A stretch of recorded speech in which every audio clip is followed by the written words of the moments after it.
He says we should come for the opening, she said. When the new office opens. Both of us. Tell him we'll come, I said. We'll come, she said into the phone. Both of us. He says we'll come. My Playful Wife. Episode 28.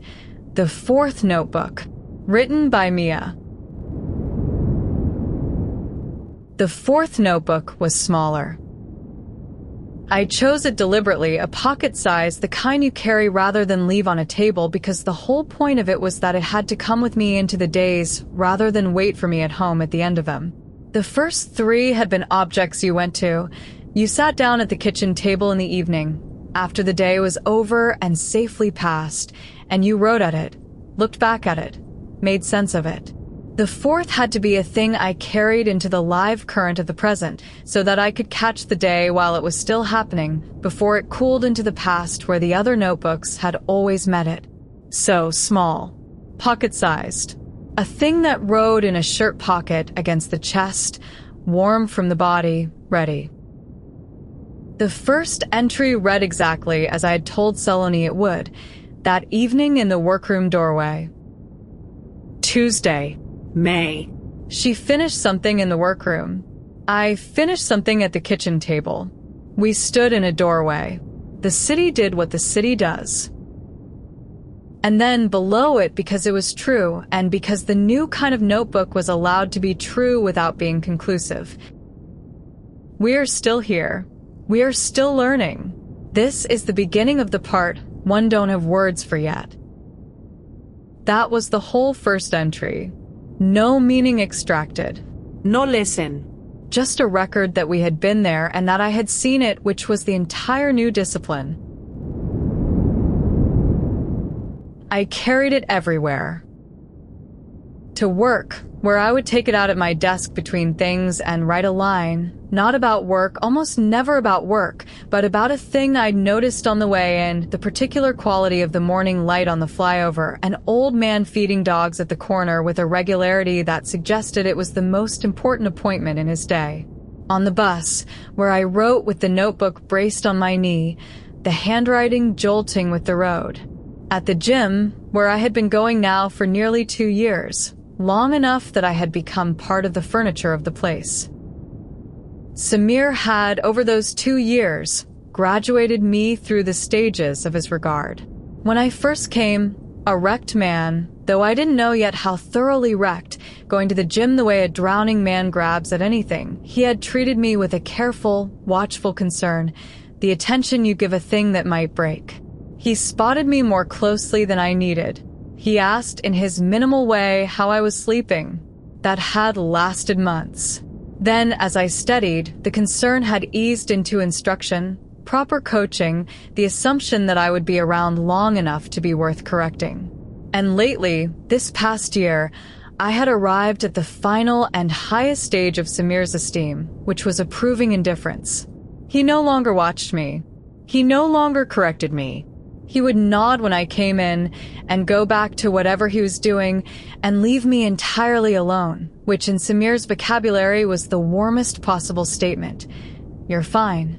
You don't need me to watch you anymore. You've got it. I had come to treasure his indifference more than most people's enthusiasm. It had been earned. It meant I no longer looked like a man who might break. One morning, between sets, I took the small notebook out and wrote a line about exactly that, about Samir's indifference and what it meant, and he saw me writing, and instead of asking what it was, he just looked at me writing in a tiny notebook on a bench in his gym and gave a single small nod, and went back to the front desk. He had decided somewhere that the writing was part of whatever had fixed me, and he respected it the way he respected the deadlift, as a thing that was working. I wrote that down too. Samir saw me writing and approved of it the way he approves of a good lift. He thinks the notebook is reps for some muscle he can't see. He's right. I showed Saloni the first 2 entries. Only the first 2. I was not ready to hand over the running present the way I had handed over the finished past.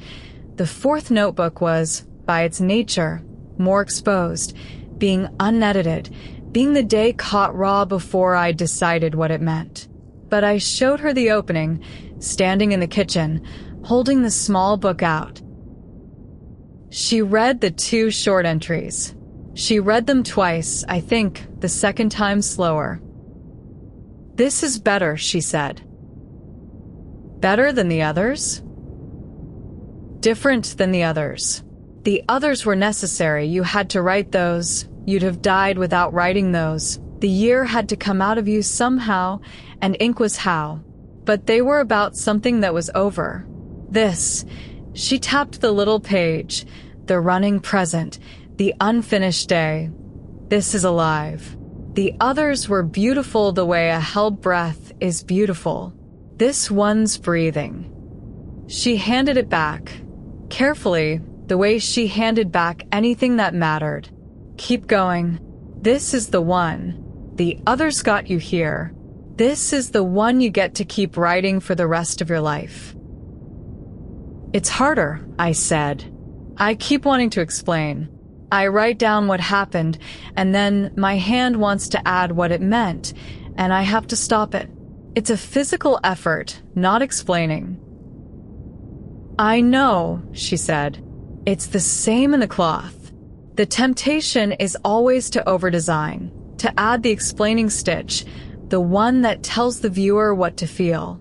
The discipline is leaving it out, trusting the thing to mean itself without you standing next to it pointing." She smiled. "We have the same disease, you and I, the compulsion to point at our own meaning. And the same cure, don't. Make the thing and step back and shut up and let it breathe." "Make it and shut up," I said. "You should teach that. Saturday mornings." "I do," she said. "It's the whole syllabus. It just takes the 8 of them a while to believe me." Here are some entries from that first season of the 4th notebook, so you can see the kind of thing it became. I copy them out exactly. Monday, rain in the night, gone by morning, the neem dripping. S, asleep with 1 foot out of the blanket, the way she does when the weather turns. Didn't wake her, made the chai quietly. The whole flat smelled of wet dust through the window. Wednesday, the old man at the corner had a second dog today. Where do they come from, his dogs? He feeds them from a steel tiffin. I have decided he is the most reliable man in Delhi. Thursday, S swore at a zip for 10 minutes. Beautiful, sustained, inventive swearing. I wrote some of it down on the facing page. Will not reproduce it here. A woman who can swear like that at a zip is a woman fully alive. Married well. Saturday, she taught. Came home lit. 8 women. One of them finished a thing today, S said, and held it up and cried. Not the sad kind. I know that crying now. I have done it myself, over a full rail at 4 in the morning. Sunday, did nothing. The good nothing. Read on the balcony. She sketched. Neither of us spoke for 2 hours, and it was the opposite of lonely. Wrote this and put the book down to do more of the nothing. Friday. Caught myself not seeing all morning. Autopilot. Eyes somewhere else. The old slackness. Took the book out at lunch and made myself find 5 things. Pigeon on the AC unit. A colleague's brave new haircut. The exact blue of the afternoon between 2 buildings. The taste of tea I'd been drinking without tasting. Her, in my mind, unbidden mid-laugh. 5 things. The muscle came back by evening. You see what they are. They are nothing. They are the grain of the ordinary. The days that do not announce themselves, the texture of a life no longer in crisis. A life that has discovered the absence of crisis is not boredom, but the actual prize. The thing the crisis had been clearing the ground for all along. I had spent the first 35 years of my life waiting for my life to start, for the next achievement, the next arrival, the thing after which I would finally be living. The year had cured me of waiting. The fourth notebook was the record of a man who had finally understood that this was it, that the ordinary Wednesday with the old man and his dogs was not the waiting room for life, but the life itself, the whole of it, the only one on offer, and that the single tragedy still available to me was to fail to notice it while it was here. I failed often. That belongs in the record too. The discipline of presence is not a thing you achieve and keep. It is a thing you fail at hourly and return to. There were whole days the small notebook stayed in my pocket, and I moved through the hours half asleep on the old autopilot, the attention gone slack, not seeing. And then something would catch, the light, a thing she said, the particular way the evening came down, and I would surface and remember and take the book out and try again. The trying again is the practice, not the success. Nobody is present all the time. The saints lie about that. You just keep coming back to it. The way you come back to the breath, the way you come back every ordinary morning to the choosing of your own life. There was a morning at the gym that belongs here, though it has nothing and everything to do with the notebook. I had been going for nearly 2 years, and Samir and I had long since arrived at our wordless understanding, and one morning, as I racked the bar after a heavy set, I caught him watching me. Not the old concerned watching, something else assessing. Then he came over. He does not come over anymore. The coming over was itself an event. "You're different than when you started," he said. It was, by a distance, the longest unprompted personal remark he had made to me in 2 years. 2 years of your excellent coaching," I said. He shook his head, dismissing the joke, wanting the real thing, which clearly cost him. Samir is not a man of words. Watching him reach for one was like watching a strong man lift something awkward, all the effort in the grip. "Not the body," he said. "The body's whatever. When you came in here that first year, you were somewhere else. You'd lift, and your eyes were somewhere else. Somewhere bad. I used to watch you to make sure you came back from it. Now he tapped the air beside his own head, here, in the room, behind your own eyes. I don't know what happened to you, and I'm not going to ask, but you came back. I've seen a lot of men not come back from wherever you were. You came back." I didn't know what to say. He had been watching, all this time, more closely than I had understood, had appointed himself, silently, a guard at the edge of my worst year, spotting me in more than the literal sense. The gym had been one of the places I survived, and the big quiet man at the front desk had known it the whole time and never said, and was saying it now, at last, because I was finally far enough from the edge that it could safely be said. "Thank you, Samir," I said. He was already embarrassed, already retreating into the indifference that was his native country. "Don't drop the weights," he said, and went back to the desk. But he had said it. I wrote it in the car, the whole exchange, my hand not quite steady. Samir said he used to watch to make sure I came back. He's been guarding me for 2 years without a word. The people who save you don't always announce it. Some of them just spot your bar and keep an eye on your eyes and wait for you to climb out, and only tell you afterward, when it's safe, in a sentence, before telling you not to drop the weights. She asked a few weeks in to read more of it.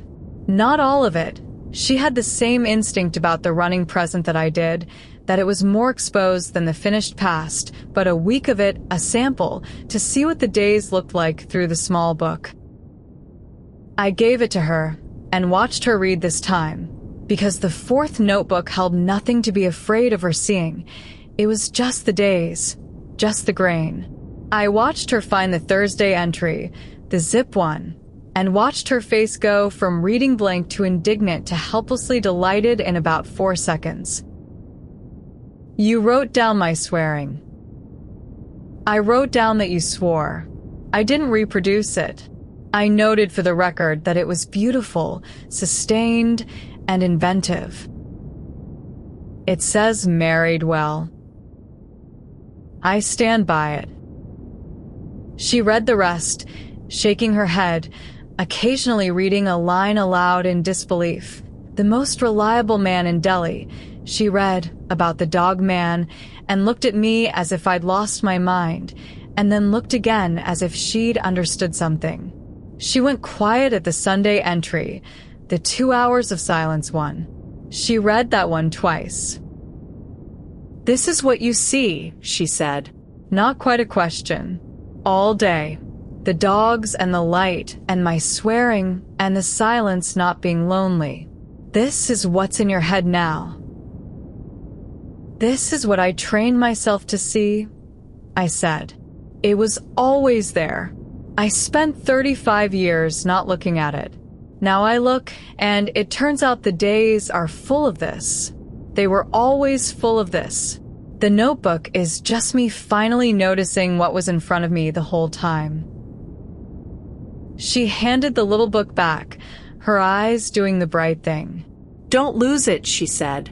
"If you lose this one, I'll be more upset than about almost anything. The others were about the bad year. This one's about us. Now, keep it where it's safe." I keep it where it's safe. Shirt pocket by day, the drawer by night, with its 3 larger brothers. The archive grows. The practice continues. The days go by, full of what they were always full of, and now, at last, witnessed. Piyush called that weekend. He had news, and I knew it from the first syllable, the old reliable frequency a voice takes on when it's carrying something, though the something, these days, was always good. A project. A big one.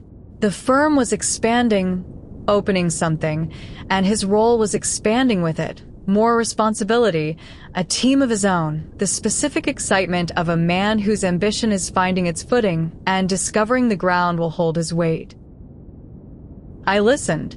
I asked real questions. I had become, over the years of letters and Sunday calls, genuinely fluent in the shape of his work, able to ask the question that showed I'd actually been following, which is the only gift worth giving a person talking about the thing they love. And under the listening, I felt the plain, uncomplicated pleasure of a brother's success.